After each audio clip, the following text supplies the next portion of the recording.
வணக்கம். வாழ்க வளமுடன். ஓசோவின் பதிவுகள் எப்போதும் என்னை கொஞ்சம் இம்ப்ரெஸ் பண்ணும். இதே போல் ஓசோவோட ஒரு கேள்வி பதில் படித்தேன். அது உங்களுக்கு ஏன்னா அது நம்ம சப்ஜெக்டுங்கிறதுனால, உடல் நலத்திற்கு உண்ணாவிரதம் எந்த அளவுக்கு உதவி செய்கிறது? இதுக்கு ஓசோவோட பதில்: எப்போதெல்லாம் நீங்கள் விரதத்தில் இருக்கிறீர்களோ உடலுக்கு ஜீரணிக்க வேண்டிய வேலை இல்லை. அந்த காலத்தில் உடல் இறந்த அணுக்களை வெளியேற்றக்கூடிய வேலையை செய்யலாம். கழிவுகள் வெளியேற்றப்படும்.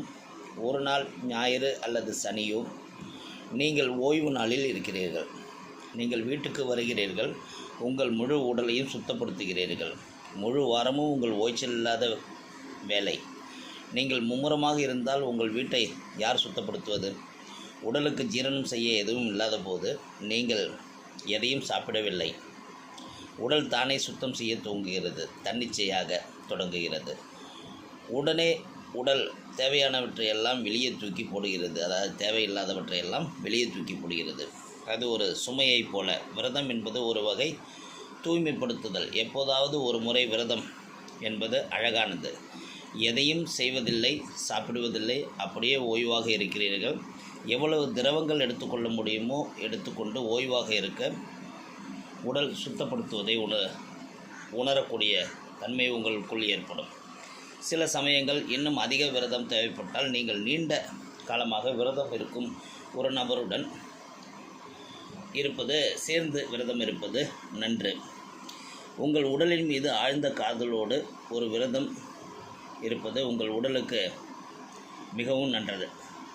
எப்போதாவது விரதம் உங்கள் உடலுக்கு தீங்கு விளைவிக்கும் என்று உங்களுக்குள் தோன்றினால் உடனே விரதம் இருப்பதை நிறுத்திவிடுங்கள்.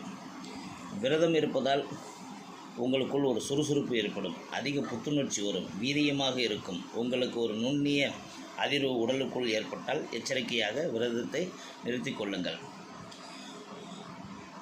ஒருவர் விரதத்தின் முழு விஞ்ஞானத்தையும் தெரிந்து கொள்ள வேண்டும். உண்மையில் ஒருவர் விரதம் இருக்கும் போது வெகு நாட்களாக விரதம் இருந்த யாரோ ஒருவருடன் விரதம் சேர்ந்து இருக்க வேண்டும். அவருக்கு அந்த முழு பாதையும் நன்கு தெரியும். அதை அறிந்து கொள்ளக்கூடிய அறிகுறிகள் என்ன என்று அவருக்கு தெரியும். அது அழிவாக போனால் என்ன நடக்கும், அழிவில்லை என்றால் என்ன நடக்கும். உண்மையான தூய்மைப்படுத்தல் விரதத்திற்கு பிறகு நீங்கள் புதிதாகவும் இளமையாகவும் சுத்தமாகவும் எடை குறைந்தும் சந்தோஷமாகவும் இருப்பதாக உணர்வீர்கள். உடல் இப்போது நன்றாகவே செயல்படும். காரணம், இப்போது சுமை இறங்கிவிட்டது. ஆனால் விரதம் எப்போது வரும் என்றால் நீங்கள் தவறாக சாப்பிட்டு கொண்டிருந்தால் விரதம் தேவை. நீங்கள் தவறாக சாப்பிடவில்லை என்றால் உங்களுக்கு விரதம் தேவையில்லை.